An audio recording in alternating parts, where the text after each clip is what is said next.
성경 보겠습니다. 창세기 10장 1절입니다. 제가 읽겠습니다. 노아의 아들 셈과 함과 야벳의 후예는 이러하니라. 홍수 후에 그들이 아들을 낳았으니 야벳의 아들은 고멜과 마곡과 마대와 야환과 두발과 메세기요 디라스요. 고멜의 아들은 아스그나스와 리박과 도갈마요. 야환의 아들은 엘리사와 달시스와 기띔과 도다님이라. 이들로부터 여러 나라 백성으로 나뉘어서 각기 방언과 종족과 나라대로 바닷가의 땅에 머물렀더라. 우리 교재는 79페이지입니다. 의미분석 성경 개론 1919년 판이죠. 4차 개정판 79페이지에 보시면 창세기 10장에서부터 11장까지 자손 언약의 성취 내용이 나타납니다. 자, 자손 언약 성취 아주 중요한 구절이죠. 여호와 하나님의 3대 언약 가운데 자손 땅 통치 언약이 있는데 그 자손 땅 통치 언약 가운데 첫 번째 자손 언약 성취라고 하는 것은, 자, 눈을 좀 돌려서요. 78페이지에 오셔서 보시면 창세기 9장에서부터 11장까지 타락 후 시조와 언약한 내용이 나타납니다. 자, 타락 후 시조와 언약한 내용 가운데 우리는 지금 창세기 10장에서부터 자손 언약이 성취되는 내용이 나타납니다. 그럼 이걸 좀 연결을 시키면 자손 언약이 성취된 내용이 창세기 10장, 11장에 나타난 성취 내용이 타락 후 이제 노아와 그 후손이 되겠죠. 노아와 그 후손들에게 언약하는 내용이 됩니다. 다시 말씀드리면 10장과 11장에 나타난 자손들이 앞으로 자손이 번창하게 될 것에 대한 뭐가 된다? 언약이 된다, 이 말씀인 거죠. 우리는 지금까지 자손을 언약하시고 자손을 이루어 나가는 그 방법, 주권성이라 그러죠. 그걸 여호와의 방법으로 한다는 걸 우리가 확인해 왔죠.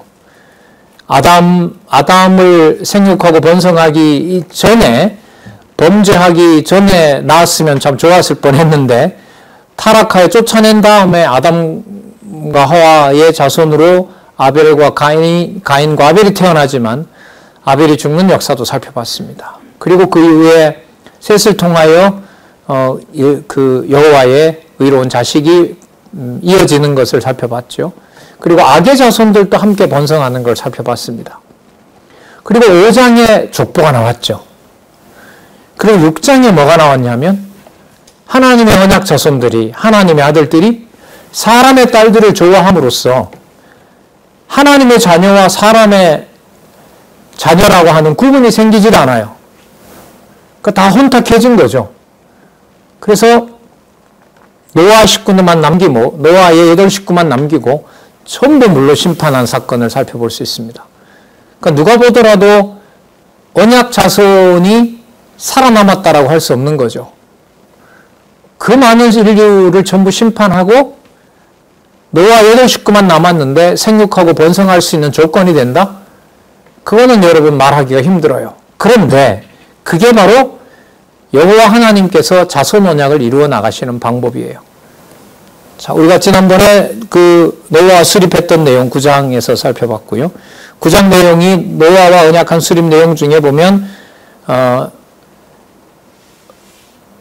육식을 할 수 있도록 허락을 하면서 하나님께서 통치권을 가지고 계시다는 사실을 깨닫게 하기 위하여 피채 먹지 말라고 하는 언약을 함께 준 것을 알 수가 있었죠. 그리고 노아의 실수를 통하여 아들들의 관계가, 생육하고 번성하는 아들들의 관계가 지배관계가 되는 것하고 관계가 된다 그랬죠. 그러니까 함이 형제의 종이 되고 형제들의 종의 종이 되고 셈의 종의 종이 된다고 얘기를 하는 거잖아요.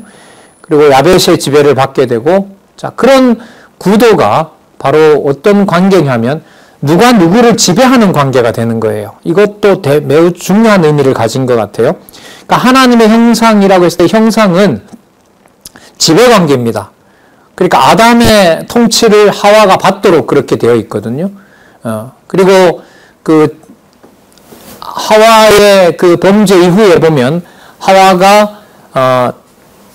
하와의 출생지라고 할 수 있는 하와가 아담의 갈비뼈로부터 만들어졌잖아요.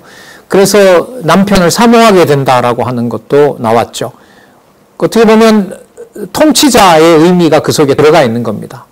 뭐 그걸 그 남성 지배 이런 것하고 가져가기에는 무리가 있고요. 그건 장차 오실 이제 그리스도와 교회의 관계이기 때문에 자 그건 또 그 부분에 가서 말씀을 드리고요. 노아의 아들들의 관계가 지배 관계가 된다는 것, 누가 누구 밑에 또 그 집안에 어떤 특징이 있다고 얘기하는 것 자체가 바로 하나님의 형상과 관련이 된다. 왜? 형상이라는 말 속에는 뭐가 있기 때문에 통치 개념이 있기 때문에. 그럼 앞으로 10장 11장에 나타나는 그 10장에 보면 야벳 후손도 나오고요. 함의 후손도 나오고 셈의 후손도 나오거든요. 자, 그러면 그 셈의 후손들과 함의 후손과 야벳의 후손들이 어떤 관계를 형성할까요? 지배 관계를 형성하게 돼요. 지배 관계를. 그래서 나중이라기보다 인류 전체 역사가 부족 간의 뭐 전쟁이라든지 또 어느 부족끼리 서로 갈라진다든지 자, 우리 조금 전에 읽었던 이 부분 한번 볼게요. 10장 5절. 앞으로 그 생육하고 번성하는 그 관계들이 어떻게 형성이 되는지를 10장 5절에 잘 나타나고 있습니다. 이 성경을 진짜 꼼꼼하게 잘 봐야 된다고 생각을 하는데 이들로부터 여러 나라 백성으로 나뉘어서 자, 이게 지금 누구냐 하면 야벳이잖아요. 야벳의 후손들로부터 여러 나라 백성으로 나누어요. 그러니까 야벳 족속도 그냥 혼자 있는 것이 아니라 어떻게 된다는 겁니까? 다 나누어져요. 종족별로 나누어지고 또 하나는 또 어떻게 나누어지냐 하면 방언과 말이겠죠. 말. 그러니까 말의 특징에 따라서 서로 나누어져요. 여러분 이건 한 여러분 영어나 독일어나 불어나 스페인어나 이태리어나 이거 전부 다 라틴어에서 왔거든요. 그러니까 그 사람들이 대부분 그 백인들이란 말이죠. 이른바 야벳 족속들인데 그들 내에서도 뭐가 다릅니까? 그 형태도 다르고 또 종족도 다르고 또 언어도 다릅니다. 그리고 각각 형성한 나라도 다르고요. 그리고 똑같이 야벳의 종족이라고 하지만은 그 어떤 문화적인 차이도 있고 한단 말이죠. 그런 방식으로 번성하게 된다는 사실을 10장 5절에서 지금 보여주고 있습니다. 그 다음에 함의 아들들에 대해서도 그 종이 되고 야벳의 종이 되고 또 셈의 종도 된다고 했던 그 함에 대해서는 10장 9절을 한번 좀 특이한 내용인데 한번 볼게요. 그가 여호와 앞에서 특이한 사냥꾼이 되었으므로 구스가 니므롯을 낳았는데 니므롯에 대한 설명입니다. 그가 여호와 앞에서 특이한 사냥꾼이 되었으므로 속담에 이르기를 아문은 여호와 앞에 니므롯 같은 특이한 사냥꾼이로다 하더라. 이 사가들의 말에 의하면 연구가들에 의하면 거의 거인족으로 그 사람도 먹어치우는 해치는 바로 그런 그 무서운 종족이라고 얘기합니다. 그러니까 니므롯 같은 특이한 사냥꾼이라는 말이 바로 그러한 식인 종과 같은 그런 어떤 종족도 함족에서 태어났다고 얘기를 합니다. 그러니까 여러분 이게 왜 이 부분이 특이하냐면 형제들의 이제 종들이 된다고 했는데 건장함으로 보면 누구에게 일어난 거죠, 이게? 함족에게 일어난 거죠. 그러니까 인간적으로 봤을 때 아주 강한 것처럼 이렇게 강한 모습을 가진 자로 태어나게 하고요. 영벌이라 영웅이다라고 그렇게 아주 강한 용사다 이런 말이잖아요. 여호와 앞에서 특이한 사냥꾼이다라고 밝히고 있습니다. 자, 그 다음에 10장 21절로 가보겠습니다. 그래서 여러분 그 함의 아들들에 대해서는 많은 그 족속들이 아주 든든하고 번성을 많이 했다는 내용이 나옵니다. 자, 10장 21절을 한번 볼게요. 10장 20절을 먼저 볼게요. 이들은 함의 자손이라 각기 족속과 방언과 지방과 나라대로였더라. 그러니까 종족별로도 모이고요. 언어별로도 모이고 그 다음에 그 지역별로도 모이고요. 그 뭐 산에 사느냐 아니면 바닷가에 사느냐 그 다음에 또 어떤 나라를 이루었느냐 거기에 따라서 이제 또 그렇게 번성하게 된다는 거죠. 그러니까 현대 세계의 그 나라들과 언어들과 그 모든 어떤 문화적인 다양성은 성경에서 그 기원을 찾으면은 분명히 노아 이후의 세대이고, 어떤 방식으로 종족이 모이게 될 것인지, 또 서로 이제 흩어지게 될 것인지, 어느 지역에 살게 될 것인지 전부 이제 여호와 하나님께서 정해주신 방식대로 지금 거주지가 정해졌다고 할 수가 있겠죠. 10장 22절부터 셈의 아들들에 대해서 소개를 합니다. 셈의 아들은 엘람과 아수르와 아르박삭과 룻과 아람이다라고 얘기를 하고요. 자, 이들의 생육 번성하는 내용이 쭉 나오고요. 자, 31절에 보시면 이들은 셈의 자손이라 그 족속과 방언과 지방과 나라들이었더라. 이렇게 해서 종족별로, 그 다음에 언어별로, 사는 지역에 따라서, 그리고 어떤 여러 부족이 합한 나라들이라든지 그런 규모로 생육하고 번성한다는 내용이 나타납니다. 10장 32절에 보시면은 이들은 노아 자손의 족속들이요 그 세계와 나라대로더라. 여러분, 이 세계라는 말은 톨레도트라는 말인데요. 어떤 의미가 담겨 있다고 했죠? 여러분이 얘기를 한 것 같은데, 톨레도트는 언약하신 대로 이루어졌다는 의미가 들어있는 것이 바로 이 세계라는 말입니다. 세계가 이러하니라, 셈의 계보는 이러하니라, 그 다음에, 하나님이 천지 창조를 하신 대략이 이러하니라. 그게 전부 다 톨레도트라는 말이었죠. 그 톨레도트라는 말 속에는 언약하신 대로 이루셨다는 의미를 담고 있는 언어가 저는 이 톨레도트라고 생각을 합니다. 이런 말들이 창세기에 많이 나옵니다. 자, 10장 32절 이들은 노아 자손의 족속들이요 그 세계와 나라대로더라. 자, 하나님께서 그 번성을 하도록 하셨고, 그리고 그게 나라를 이루면서 살게 되었더라. 나라라는 말은, 여러분, 나라대로라는 말은 이게 중요합니다. 왜냐하면 아담에게 했던 3대 언약이 결국 자손 땅 뭐죠? 통치란 말이죠. 그럼 통치라는 말은 뭐가 형성이 된다는 말입니까? 나라가 형성이 된다는 거죠. 지금도 이제 수많은 나라가 있는데요. 유엔에 가입한 나라, 가입하지 않은 나라로 치면 상당히 많은 나라가 있는데, 그 나라의 특징은 뭐냐면 지배관계예요. 그 나라의 법이 있는 거고 통치자가 있는 거죠.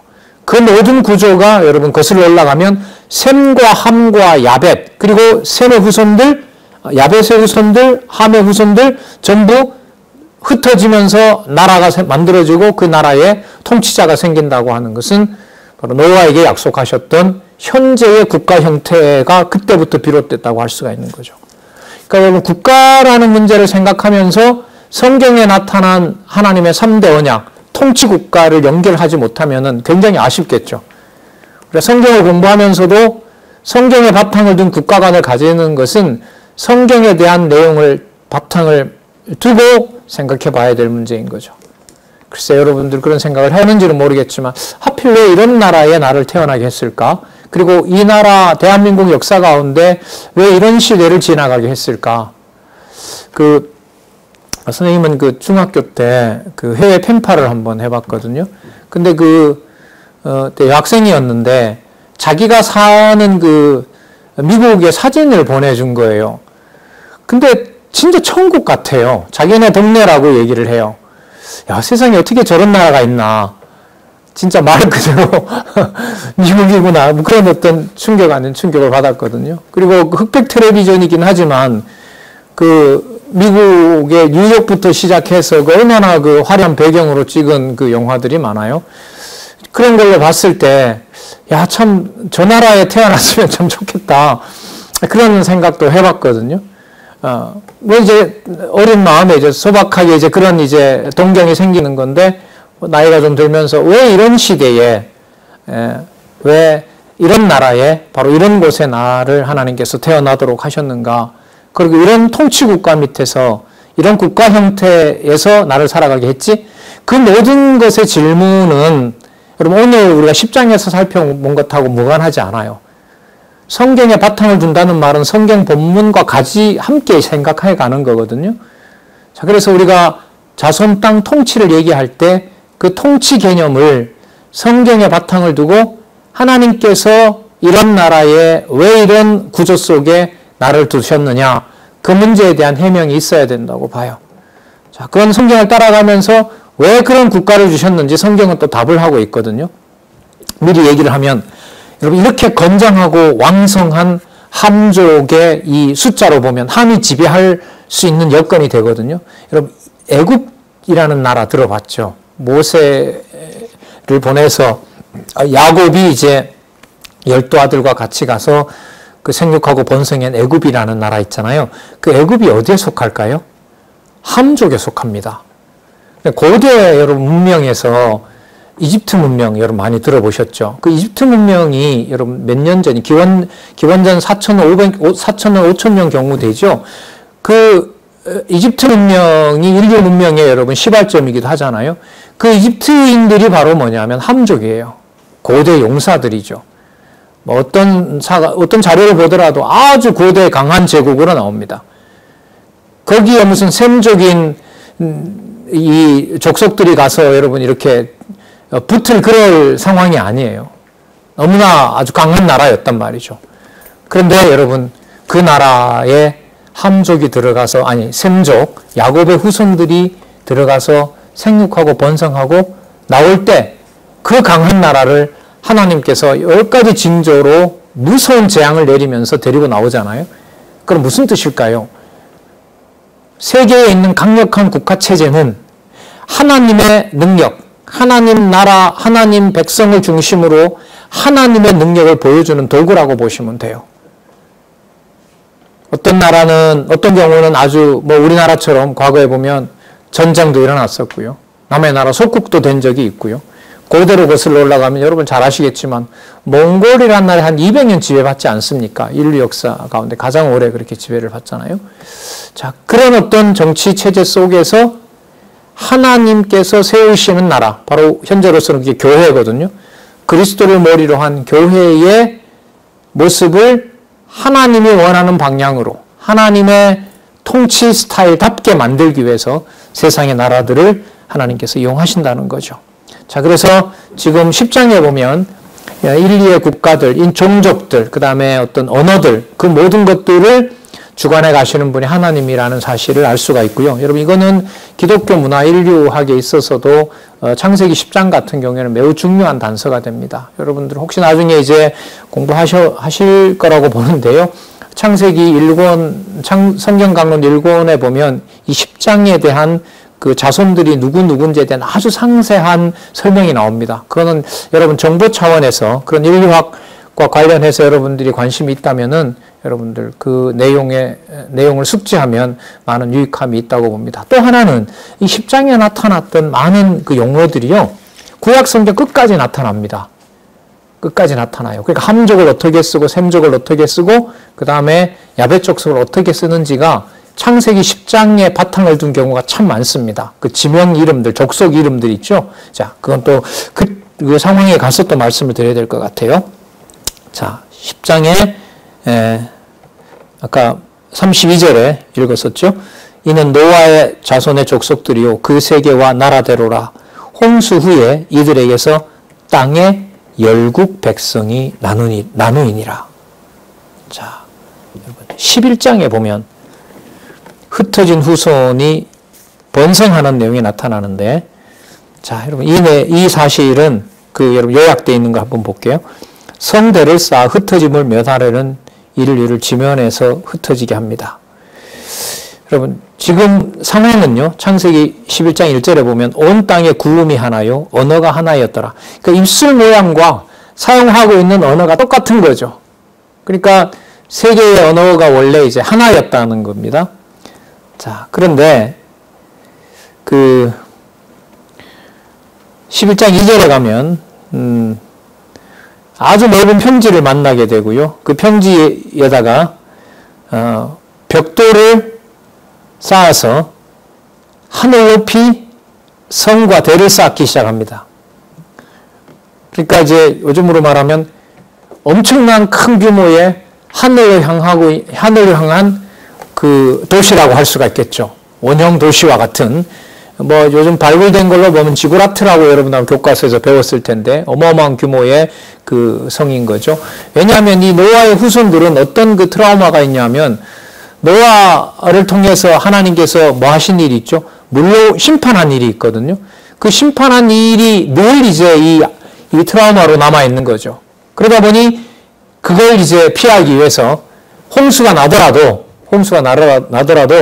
아라랏 산보다 더 높아야 홍수가 나도 끝도 없다고 생각을 하고 이제 그 성과들을 쌓는데, 이제 여기 보면 얼마나 높이 이제 쌓았는지 구름을 가로질렀다 그러죠. 하늘 꼭대기에 닿게 하여 우리 이름을 내고 온 지면에 흩어짐을 면하자라고 그렇게 얘기를 합니다. 자, 그리고 하나님께서 임하시게 되죠. 자, 하늘 꼭대기, 그러니까 하늘을 벌써 가로질러서 아마 엄청난 규모로 바로 탑을 쌓았던 거죠. 탑이라기보다가 성을 쌓은 거죠.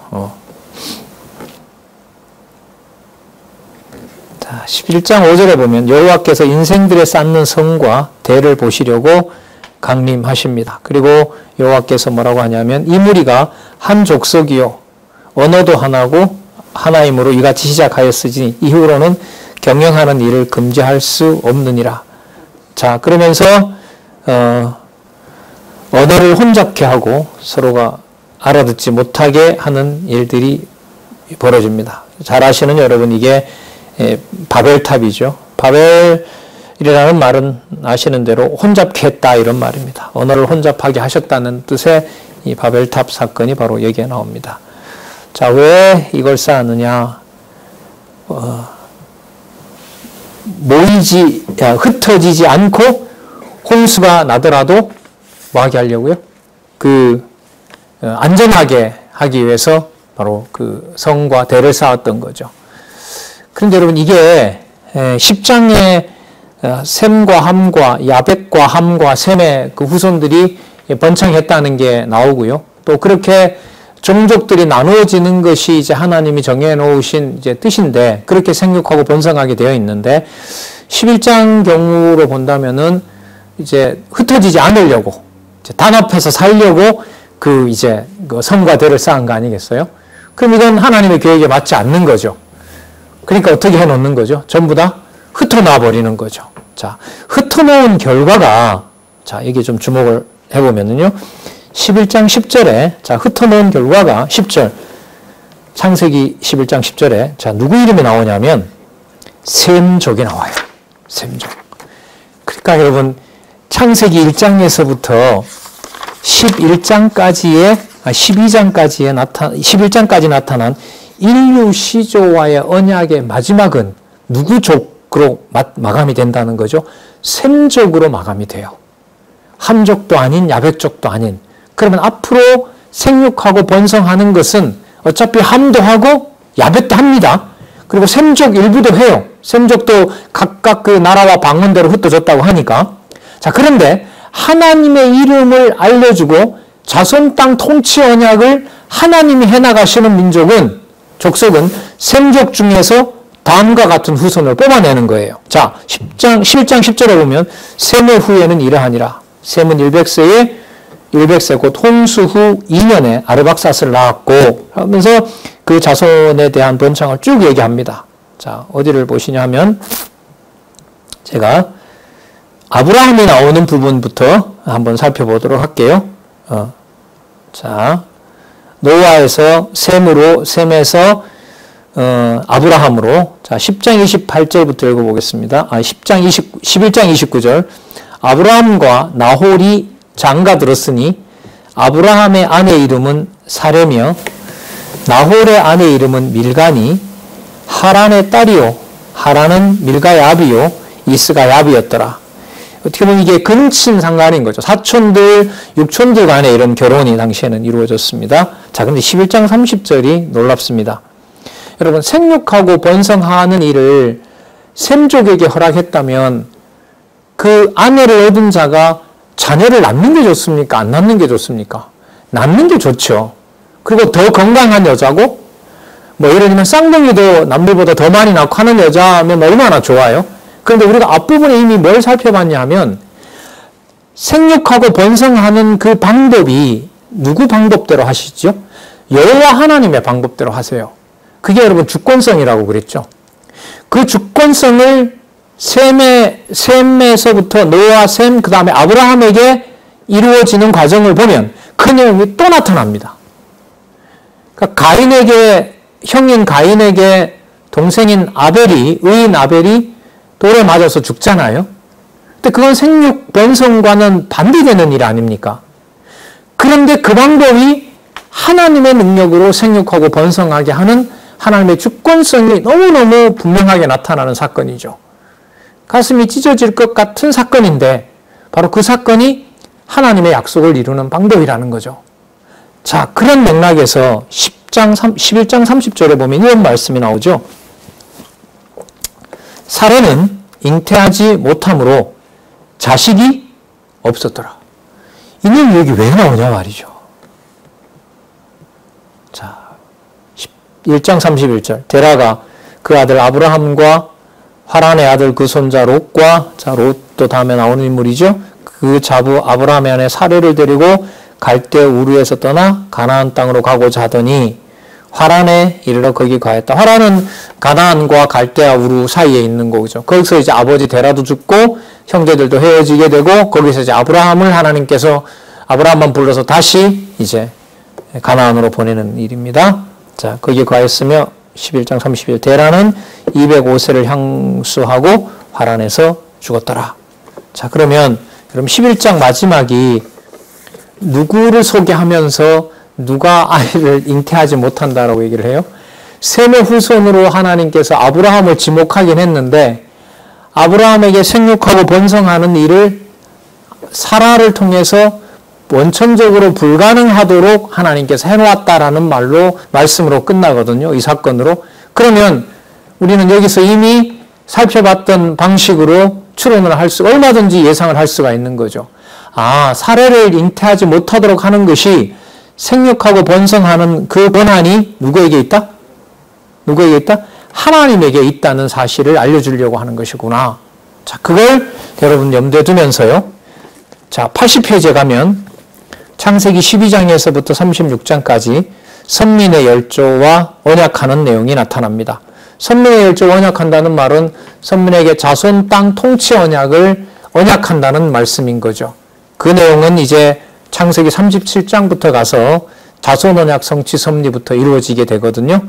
자, 우리 이 부분도 말씀을 좀씩 드리면서 이 성경 개론의 구조에 나타난 핵심 개념들을 가지고 본문에 있는 내용들을 좀 그렇게 하도록 하겠습니다. 80페이지에 보시면 창세기 20장에서부터 12장에서부터 20장까지 보면 아브라함과 언약하는 내용이 나타나요. 자, 81페이지에 가시면 가나안 땅에 언약을 하시는 내용이 나타나는데 땅을 언약하고 하나님께서 보호하시는 내용이 나타나요. 자, 여기 내용을 여러분 말씀을 하나 드리면은 아까 그 아브라함과 그 사라를 소개하면서 사례이죠. 아직 나중에 이제 사라라고 바꾸는데 이름의 의미는 뭐 큰 의미는 없는데 하나는 열국의 어미고 또 만민의 어머니라는 그런 의미를 가지고 있습니다. 자, 일단은 아까 나온 대로 사례라고 그렇게 나중에 사라로 이제 이름을 바꾸긴 하지만은요. 왕비, 여자 지배자 이런 뜻으로 이제 사례이고 나중에 사라가 될 때는 만민의 어머니 이렇게 좀 바뀝니다. 자, 여기서도 벌써 하나님의 방법이 드러납니다.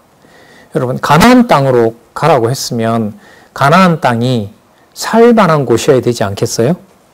그런데 하나님께서는 살만한 곳이 아니라 간 곳에서 기근이 일어납니다. 기근이 발생해요. 먹을 게 없는 거죠. 먹을 게 없는데 먹을 것이 풍부한 그 나일강, 애굽으로 가게 됩니다. 그런데 애굽으로 가게 되는데 이 사례가 너무 이뻤던 거예요. 너무 이뻤어요. 그리고 그 사라와 아브라함은 어떻게 보면 사촌지간이기도 한 거고요. 자, 어쨌든 애굽으로 내려갔는데 너무 이쁘니까 아브라함을 죽이고 아브라함의 아내를 그 통치자가 데려갈까봐 아브라함이 사레한테 거짓말을 하자는 거죠. 너 내 동생이라고 해라. 내 동생이라고 해라.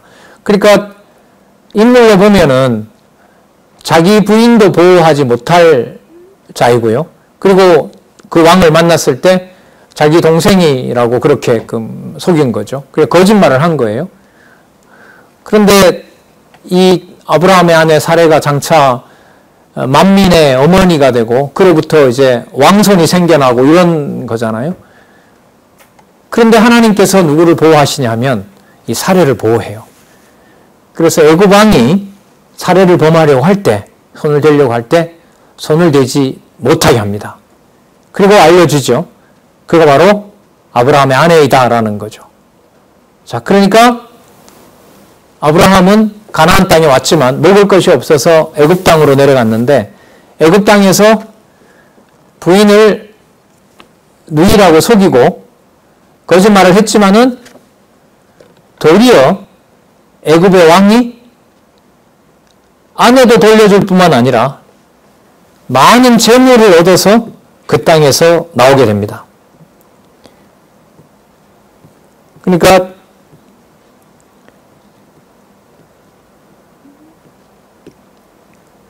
12장 16절을 제가 읽어볼게요.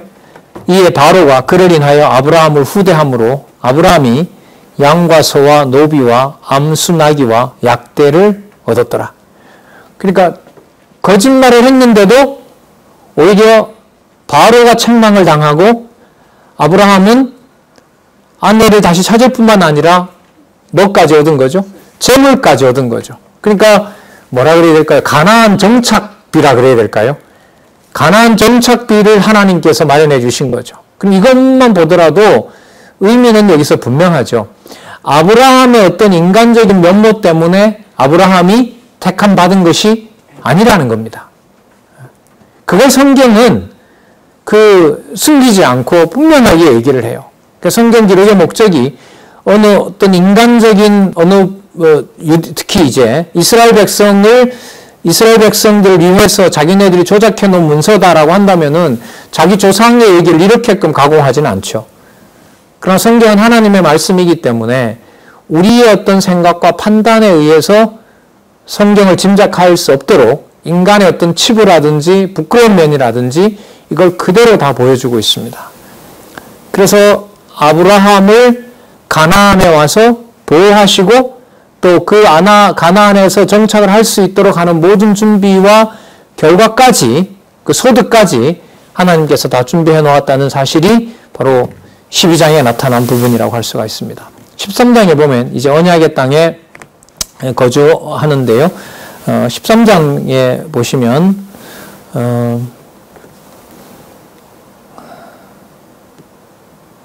13장 4절을 제가 한번 읽어볼게요. 그가 처음으로 단을 쌓은 곳이라. 그가 거기서 여호와의 이름을 불렀더라. 아브라함이 베델과 아이 사이에서 장막을 쳤다고 나오는데요. 성경에 이걸 기록하는 이유는 13장 4절에 지금 읽었던 대로 거기 베델과 아이 사이에서 누구의 이름을 부른다? 여호와의 이름을 불렀다라는 게 매우 중요해요. 그럼 한번 볼까요? 데라와 같이 출발을 했지만 아버지는 그 화란에서 죽고요. 가나안으로 가라고 해서 내려왔는데 가나안에 기근이 생겼고요. 그 다음에 애굽으로 내려갔는데 거짓말까지 했는데 재물까지 얻어서 가나안으로 다시 돌아왔고요. 그러면 가나안의 정착 자금까지 하나님께서 다 마련을 해줬잖아요. 그러면 거기에 대해서 지금까지 약속한 대로 약속의 땅을 줄 준비를 누가 하신 거죠? 여호와 하나님께서 하신 거죠. 그래서 성경은 13장 4절 같은 경우 이런 부분이 여러 군데 나오는데요. 그가 처음으로 단을 쌓은 곳이라. 그가 거기서 누구의 이름을 불렀더라? 여호와의 이름을 불렀더라. 그러니까 여호와라는 이름이 얼마나 중요한 것인지가 여러분 13장 내용에서 나오는 거죠. 혹시 여러분 창세기 4장에 나타난 기억이 있는지 모르겠네요. 거기에 여호와 이름을 사람들이 아벨 동생을 주죠. 아벨 다음에 셋을 줬는데 사람들이 누구 이름을 안 부르죠? 여호와 이름을 안 부르죠. 그 여호와라는 말은 약속대로 이루시는 분이잖아요. 그런데 하나님의 인정을 받은 아벨이 돌에 맞아 죽잖아요. 그래서 하나님이 셋을 줬을 때 셋도 얼마든지 무슨 일이 벌어질 수 있냐면 죽을 수도 있는 거예요. 그 사람들이 여호와가 맞구나, 언약대로 자손 언약을 이루시는 분이 맞구나라는 것을 말을 못하게 된 거예요. 겁이 나니까. 그런데 사람들이 에노스를 주니까, 그때 우리 확인했었잖아요. 그때야 비로소 누구 이름을 불렀더라? 여호와 이름을 불렀더라. 그러면 여러분, 아브라함 경우 한번 볼까요? 단지 가나안에 가라고 해서 가나안에 정착했는데 기근이 생겼어요. 그럼 여호와라는 이름 부르기가 쉬울까요? 어려울까요? 어렵죠. 약속의 땅이라고 했는데 와보니까 기근이 생겼어요. 애굽에 내려가서 생육하고 번성해야 되는데 부인이 애굽 왕이 데려가 버렸어요. 약속대로 이루는 분이다라는 말을 할 수 있을까요? 없을까요? 할 수 없죠. 자, 그런데 돌아와서 가나안 땅에 왔을 때는 먹을 것도 있고 부인도 찾아오게 된 거죠. 이때야말로 누구 이름을 부를 수밖에 없어요? 여호와 이름을 부를 수밖에 없어요. 그래서 여러분들과 제가 성경 공부하는 과정은요, 또 그 목적은 분명해요. 제대로 성경을 하나님의 말씀으로 공부해 나가는 목적은 여호와의 이름을 여러분들과 제 영혼과 내리 속에서 기억나게 하시는 것이 하나님의 섭리라고 보시면 돼요. 그 뇌 관리를 우리가 할 수는 없어요. 성경의 내용들을 우리가 지금까지 살펴봤지만 우리가 그렇게 평이하게 쉽게 받아들일 수 있는 내용도 아니고요. 그리고 그걸 이해된다 하더라도 여호와께서 여호와의 이름, 약속대로 이루는 분이라는 것을 말을 한다고 해서 그게 다 내게 되는 것도 아니고요. 자, 그래서 여호와의 이름을 부르게 하신 분이라는 것을 여기서 한번 확인을 합니다. 그리고 여러분 13장에 가면 언약의 땅에 이제 거주하게 되고요. 자, 그런데 여러분 14장에 가면 연합군을 쳐서 승리하는 내용이 나타납니다. 그 땅에 여러분 전쟁이 일어납니다. 그 바벨론 지역에 살고 있었던 그 왕을 이 아브라함이 살고 있던 지역에 있던 사람들이 섬겼는데 반역을 한 거예요. 그러니까 그 바벨론 지역에 있던 갈대아 우르라든지 바벨론 지역에 있던 사람들이 바벨로니아 지역에 있던 그 왕들이 침범해 들어온 거예요. 그런데 본토 사람들이 전쟁에 져버렸어요. 그런데 그때 소돔과 고모라에 여러분 누가 살고 있었냐 하면 아브라함의 조카 롯이 살고 있었어요. 아브라함의 조카 롯이. 그런데 그 조카 롯이 붙잡혀가게 됩니다. 그런데 그때 아브라함이 그 자기 집에서 기른 또 훈련을 시켰겠죠. 훈련을 시킨 군사들을 데리고 가서 롯을 찾아오게 됩니다. 그리고 그 군대를 무찌르게 되는 거죠. 그러면 있던 곳에서 그 롯이 잡혀간 곳은요, 이스라엘 땅으로 보면 거의 남쪽에서 북쪽에 해당됩니다.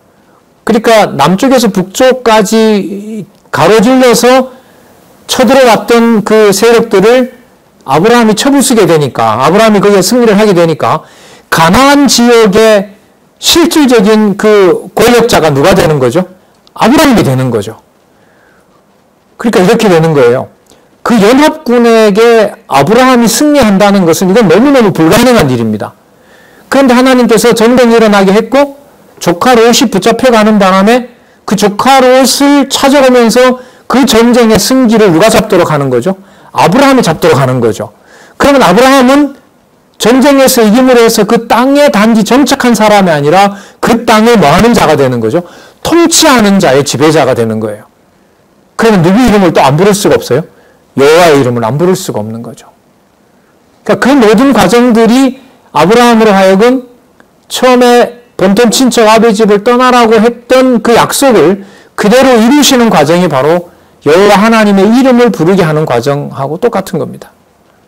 그리고 그 조카를 찾아가지고 돌아올 때 여기서 이제 살렘 왕이라는 그 멜기세덱이라는 왕을 만나서 그에게 하나님에게 제사하는 그 11조를 그렇게 드리게 됨으로써 모든 그 일대 지역에 아브라함이 실질적인 권세를 가진, 그야말로 뭐 왕은 아니지만 실질적인 권세를 가진다는 사실을 갖게 된다는 것을 알려주게 되죠. 자, 그 다음에 여러분 이 자손 땅 언약에 대해서 그 가나안 땅에 정착하는 것을 그러니까 누가 준비해서 누가 이루도록 하셨냐면 여호와께서 그렇게 하신 거죠. 아까 들어왔는데도 기근 때문에 번성할 조건이 아니지만 번성하게 된 거고요. 그리고 전쟁을 일으켜서 그 전쟁에서 아브라함이 승리하도록 해서 그 지역의 통치자가 된 거고요. 그럼 그 일대 사람들은, 왕들은 누구와 친하게 지내려고 할까요? 아브라함과 친하게 지내려고 하는 거죠. 자, 그럼 오케이. 뭐가 오케이예요? 땅 언약을 이루어진 것에 대해서는 하나님께서 해주셨어요. 자, 그럼 땅만 있으면 안 되잖아요. 누가 태어나야 돼요? 자식이 태어나야죠. 자손 언약과 관련된 내용이 82페이지에 나타납니다. 자, 창세기 15장에서부터 16장까지 자손 번성에 대한 언약이 나타나는데, 자, 여러분 여기도 보면 재밌는 구조가 나옵니다. 창세기 15장에 보면 자손의 번성을 언약해요. 땅의 모래알처럼 하늘의 별처럼 자손을 준다고 얘기를 합니다. 그런데 아까 여러분 우리 11장에서 이미 뭘 읽었죠? 아브라함의 아내 사레는 잉태치 못하더라 이렇게 나왔었잖아요. 그게 이미 거기 예고가 된 거죠. 하나님께서 자손 언약을 이루어 주실 것이다. 또 하나님께서 자손 언약을 이루어 주셔야만 된다는 게 아마 거기 이미 거기에서 힌트가 있었어요. 자, 창세기 15장의 제목이 자손 번창을 언약하는데, 자손 번성을 언약하는 내용인데, 16장에 보면 제목이 하갈이 아들을 출산합니다. 사레가 아들을 출생하는 것이 아니라 누가요? 하갈이 출생합니다. 여러분, 하갈은 사레의 몸종이었어요. 한 75세의 부름을 받았는데 한 85세쯤 됐는데 이 아들이 없으니까 10여 년 동안 사레가 아브라함 보고 그래요. 나는 이미 이제 애를 낳을 능력이 없기 때문에 그 몸종 하갈을 통해서 손을 봐라. 그렇게 했는데 아브라함도 그걸 따라요. 그런데 하갈이 잉태하자 하나님이 나타나서 뭐라고 하냐면 하갈을 통해서 잉태한 자는 언약 자손이 아니다. 내가 정해놓은 자식이 아니다라고 얘기를 하세요. 예. 그러니까 아브라함으로 하여금 참지 못하게 하고, 물론 사례를 통해서 그렇게 했지만은 언약 자손을 자기의 어떤 방식으로 낳고 싶은 어떻게 보면 실수를 하게 한 거죠. 자, 그러면서 하나님께서는 자 83페이지에 가면 통치 언약과 보호를 해주시는 내용이 여기에 나타나는데, 아까 그 하갈 같은 경우에는 하갈이 낳은 그 아들이 이스마엘인데요. 아까 한 16살 차이가 나거든요. 이삭이 태어나는데 이삭도 태어나요. 이삭이 태어나는데 그 이삭을 이 하갈의 아들인 이스마엘이 괴롭힌단 말이죠. 그러니까 집에서 이스마엘과 하갈을 내쫓아 버립니다. 그 이스마엘이 여러분 잘 아는 바로 아랍이에요. 사우디아라비아 있죠? 거기에 바로 이 이스마엘의 후예들이잖아요. 그 사람들 이름 보면 여러분 이스마엘이라고 많죠? 뭐 축구 선수 이런 선수를 봐도 이스마엘을 많이 사용하기도 합니다. 자, 그런데 태어나는 이삭에 대해서 바로 그 태어나기 전에 하나님께서 이삭이 누가 된다고 하냐면, 자, 이 부분은 좀 찾아보고 말씀을 드리도록 할게요. 창세기 17장에 보면 아브라함이 99세가 되었고 이제 할머니가 된 사라는 이제 능력도 더 이상 없는데, 자 17장 2절을 한번 읽어볼게요. 내가 내 언약을 너와 너 사이에 세워 너로 심히 번성케 하리라 하니 아브라함이 엎드리는데 하나님이 그에게 일러 가로되, 자 17장 4절 참 중요한 구절이죠. 내가 너와 내 언약을 세우니 너는 열국의 아비가 될지라. 그 열국이라는 말은 뭐 10개 나라가 아니라 많은 나라의 아버지가 된다는 거죠. 네. 자, 그러면 17장 5절에 이제 후로는 네 이름을 아브라함이라 하지 않고 아브라함이라 하리니 이는 너로 열국의 아비가 되려 함이라. 아브람이라는 뜻은요, 여러분 그냥 고귀한 아버지다 이런 뜻이에요. 아브람. 근데 하나님이 조금만 바꿔서 아브라함이라고 해요. 아브라함은 뭐냐면 바로 열국의 아버지, 많은 나라의 아버지다 이런 뜻입니다. 자, 성경 내용에 보면 열국의 아버지라고 그렇게 나오죠. 자, 17장 6절에 보면 내가 너로 심히 번성케 하리니 나라들이 내게서 쫓아 일어나며 열왕이 내게로 쫓아나리라. 그러니까 단지 여러분 이삭이 태어나는 것이 아니라 누가 태어나는 거죠? 왕자가 태어나는 거예요. 왕자가. 그러니까 자손 언약이 동시에 무슨 언약이 되는 겁니까? 통치 언약이 되는 거예요. 그러니까 태어날 자가 바로 뭐가 되냐 하면 그 후손을 통하여 왕이 태어나기 때문에. 자, 17장 6절에 내가 너로 심히 번성케 하리니 나라들이 내게로 쫓아 일어나며 열왕이 내게로 쫓아나리라. 그걸 하나님께서 약속을 해 주십니다. 자, 그러면 여러분, 이 단지 이삭이 아들이잖아요. 이삭을 낳는 정도가 아니라 그 태어날 이삭의 후예들이 뭐가 되는 거예요? 왕손이 태어나잖아요. 이건 나중에 먼 훗날에 이루어지죠, 사실. 한 900여 년 후에 그 다윗 때부터 이렇게 왕의 후손들이 태어나게 되는데, 하나님께서 아브라함과 아브라함 아내를 잘 보호해 주셔야 아브라함의 후손들이 잘 보호받을 거 아니에요. 자, 그런데 지금 하나님께서 어떤 섭리를 하시냐 하면,